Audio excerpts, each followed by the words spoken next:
2024년 11월 27일 연중 제34주간 수요일 제1독서 요한 묵시록의 말씀입니다.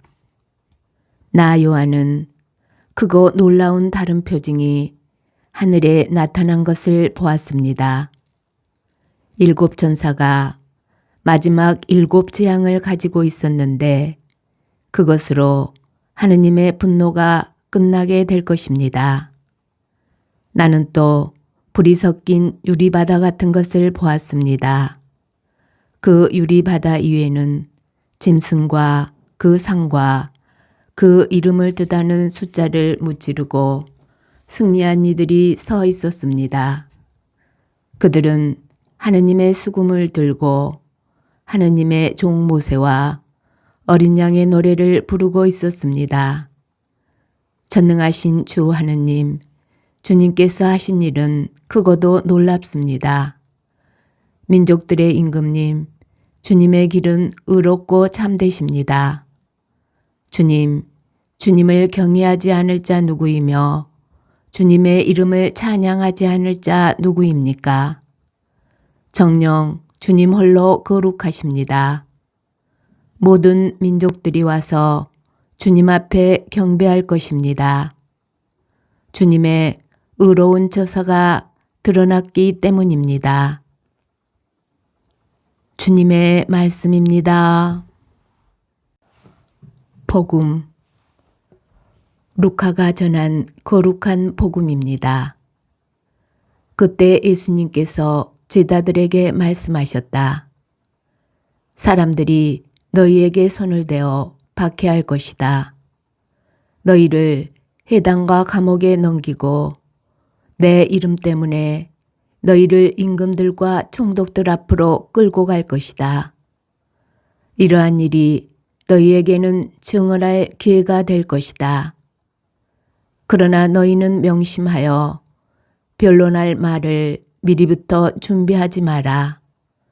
어떠한 적대자도 맞서거나 반박할 수 없는 언변과 지혜를 내가 너희에게 주겠다. 부모와 형제와 친척과 친구들까지도 너희를 넘겨 더러는 죽이기까지 할 것이다. 그리고 너희는 내 이름 때문에 모든 사람에게 미움을 받을 것이다. 그러나 너희는 머리카락 하나도 잃지 않을 것이다. 너희는 인내로써 생명을 얻어라. 주님의 말씀입니다. 오늘의 묵상. 오늘 복음에서 예수님께서는 사도들이 나중에 실제로 행하게 될 일을 예언하십니다. 너희를 회당과 감옥에 넘기고 내 이름 때문에 너희를 임금들과 총독들 앞으로 끌고 갈 것이다. 이러한 일이 너희에게는 증언할 기회가 될 것이다. 라는 주님의 말씀은 사도행전에서 글자 그대로 이루어집니다. 사도들은 임금이나 총독 앞에 잡혀가지만 그것을 기회 삼아 예수님의 죽음과 부활을 증언하며 복음을 선포합니다. 박해는 복음 선포의 이기 상황이지만 오히려 그 이기를 통하여 복음은 더 분명하고 더 멀리 선포됩니다. 이처럼 사도행전은 위기를 통하여 실현되는 주님의 말씀을 전합니다. 위기에 그럼에도 주님의 말씀이 실현되는 것이 아니라 위기가 기회가 되어 주님의 말씀이 실현됩니다. 오늘날에도 교회를 위협하는 박해가 있습니다.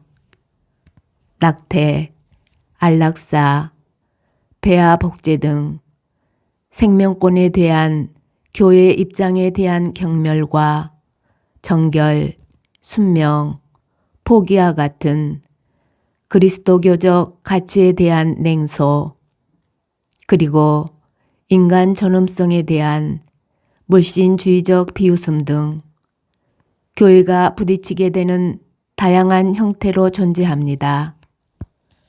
그러나 유의이기를 진리를 증언할 좋은 기회가 될 수 있습니다. 루카의 신학대로라면 이러한 이기에서 주님의 말씀을 전하는 것이 아니라 오히려 이 이기를 통하여 주님의 말씀이 퍼져나갑니다. 이러한 박해는 우리와 함께 계시는 주님을 체험하고 믿음을 증명하며 세상에 복음을 증언할 기회가 됩니다. 세상의 반대에 낙심하고 좌절하기보다 이 반대가 복음을 선포할 기회임을 기억해야 합니다.